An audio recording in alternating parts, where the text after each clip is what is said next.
Hello, my name is Ryder Searle, and today I will be talking to you about the ABA debate. So first, let's start with what is ABA. So ABA stands for Applied Behavior Analysis. It is the biggest autism therapy treatment today, and basically what it is it rewards a wanted behavior and it punishes an unwanted behavior. So there's different styles. There's discrete child training.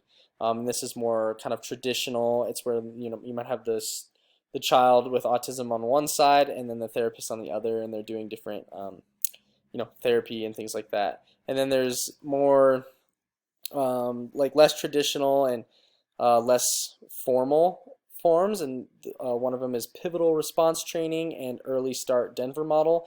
And this could be where they're in like more of a play setting where there's like cars and toys, and they kind of do therapy in that setting.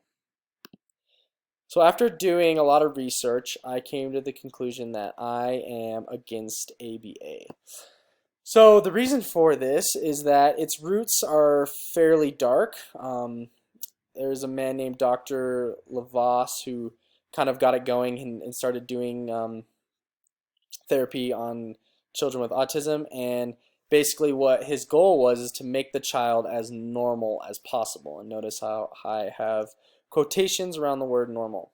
And so one of his methods for helping behavior that he didn't think was necessary or good was having an electrical shock for that unwanted behavior. That wasn't like all he did, but that was one of them. And so that's kind of the dark roots. And obviously today's ABA, it's not like that. It's not like what he was doing, but it does seem like the root of it is still trying to make the child more normal. And so I kind of disagree with this because I think what is normal is basically the question. Like, why does hand flapping or like certain stereotypic behaviors that children with autism have, why are those bad, or like why do you have to fix those things? And so I think for that reason it's like, okay, just because they're flapping their hands or trying to expel energy or anxiety, it's like this doesn't necessarily mean it's wrong or a bad thing. And so many autistic adults feel like it was abusive when they kind of look back on it, and they reflect.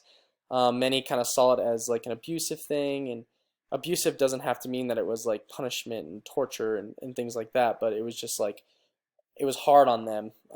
And even if they liked their therapist, it still could have been very hard for them. And I think the underlying cause of that is because ABA, it addresses the child's behaviors, and it doesn't really address their emotional needs and feelings. And so I think that's a big problem with it, is it's all about behavior. It's behavior analysis. And so I think it doesn't really go with their needs and their emotional feelings and things like that for children with autism.